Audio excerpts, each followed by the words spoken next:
Ngasa AYUK SHAKHANGDABA singna POROMPAT police station no KONBA Nongmeibung Rajbari line number 1 da Leiba Amagi Thongal Da Rc-Ied bom ama Thamjillamle bom Thamjillamle bayumbu adugi mamingna Nongtombam Muhindro sahi yang teret apokpa Nongtombam siamo kawi mahag agriculture department the executive engineer in the Leiba ni hairi press na phangba paw amagi matung ina ngasa AYUK pung 3 minute yang khairom taba dwaida yumgi mi singna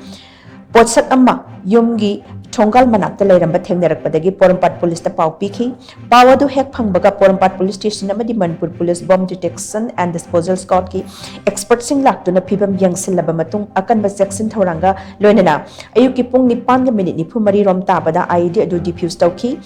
IED mechanism aduda gelatin explosive electric detonator ani RC circuit ama power source ahum amadi